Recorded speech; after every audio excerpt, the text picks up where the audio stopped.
ప్రజలందరికీ కూడా స్వాతంత్ర దినోత్సవ సందర్భంగా ప్రతి ఒక్కరికి శుభాకాంక్షలు నేను తెలియజేస్తున్నాను. మనకంటే ఎన్నో త్యాగాల్ని చేసి చివరింది. స్వాతంత్రం అంటే ఏదో విముక్తి అని మాత్రమే కాదు, స్వాతంత్రం అంటే విముక్తితో పాటు స్వాతంత్రాన్ని అదేవిధంగా ఐకమత్యాన్ని కూడా పరిరక్షించుకోవాల్సినటువంటి బాధ్యత ప్రతి భారతీయుడి మీద ఉన్నది అనేటువంటి విషయాన్ని మనం గమనించాలి. ఈరోజు పొద్దున్న ప్రధాని నరేంద్ర మోడీ గారు దేశానికి వారి సందేశాన్ని అందిస్తూ అప్పట్లో అంటే స్వాతంత్రోద్యమం జరిగినటువంటి సందర్భంలో దేశ జనాభా 40 కోట్లుగా ఉన్నటువంటి సందర్భంలో 40 కోట్ల మంది ప్రజలు ఏకతాటి మీదకి వచ్చి ఒకే లక్ష్యంతో ఒకే ఆకాంక్షతోటి అంటే దేశానికి స్వాతంత్రాన్ని తీసుకురావాలి అనేటువంటి లక్ష్యంతో పనిచేసినటువంటి సందర్భంలో మనం ఆంగ్లేయుల్ని మన దేశం మీద నుండి మనం తరిమేయటం జరిగింది. దాంట్లో మనం చాలా చక్కగా ప్రతి ఒక్కరు కూడా ఐకమత్యంగా అడుగు ముందుకు వేసినటువంటి సందర్భంలోనే దాన్ని సాధించగలిగామని చెప్పి వారు చెప్తూ అప్పట్లో దేశ జనాభా 40 కోట్లుగా ఉన్నట్లయితే ఇప్పుడు మన దేశ జనాభా 144 కోట్లుగా ఉన్నటువంటి సందర్భంలో మనం అందరం కూడా ఐకమత్యంతో ముందుకు వెళ్ళవలసినటువంటి ఆవశ్యకత ఇవాళ భారతదేశానికి చాలా ఉన్నది అని చెప్పి వారు తెలియజేశారు.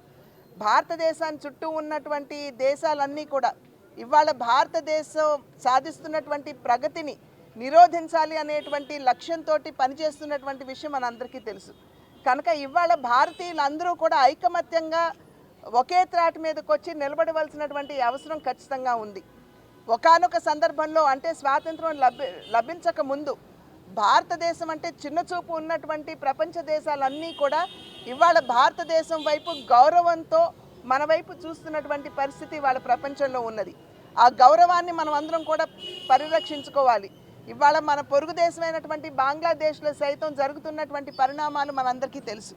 కనుక ఇటువంటి పరిణామాలన్నింటినీ కూడా మనం దృష్టిలో పెట్టుకుని మనం ఖచ్చితంగా ఐకమత్యంగా నిలబడి భారతీయులు అందరూ ఒకటే అనేటువంటి ఒక భావనతోటి ఇవాళ మనం అందరం కూడా ముందుకు వెళ్ళవలసినటువంటి ఆవశ్యకత మన దేశంలో ఉన్నది అని చెప్పి ప్రజలందరూ కూడా గమనించాలి అని చెప్పి అభ్యర్థిస్తూ ఎప్పుడు కూడా భారతీయ జనతా పార్టీ విశ్వసించింది దేశం ముందు పార్టీ తర్వాత ఆ తర్వాతే వ్యక్తి అనేటువంటి ఆలోచనతోటి మూల సిద్ధాంతంతో ముందుకు వెళ్తున్నటువంటి పార్టీ.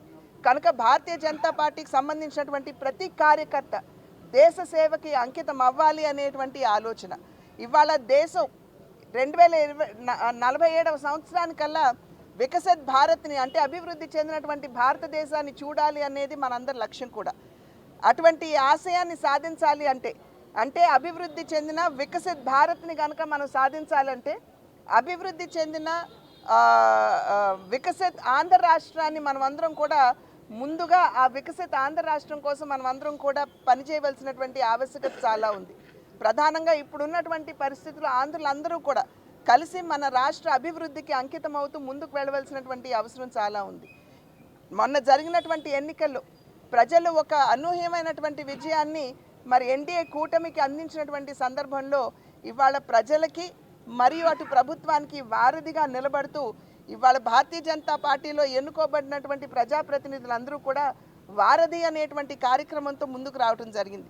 ప్రతిరోజు కూడా ఎన్నుకోబడినటువంటి ప్రజాప్రతినిధి ఆఫీస్లో భారతీయ జనతా పార్టీ కార్యాలయంలో కూర్చుని ప్రొద్దుటి నుండి సాయంత్రం వరకు ప్రజలు వచ్చినా కార్యకర్తలు వచ్చినా ఏ సమస్యలతో వచ్చినా కూడా ఆ సంబంధిత మంత్రులతోటి సమన్వయంతో ముందుకు వెళుతూ ప్రజా సమస్యలు ఏదైతే ప్రజలు విశ్వాసాన్ని మరి ప్రజాప్రతినిధుల పట్ల చూపారో దాన్ని నిలబెట్టుకుంటూ మరి ఆ సమస్యల పరిష్కారానికి భారతీయ జనతా పార్టీ అంకితం అవుతుందని చెప్పి తెలియజేసుకుంటూ జై హింద్.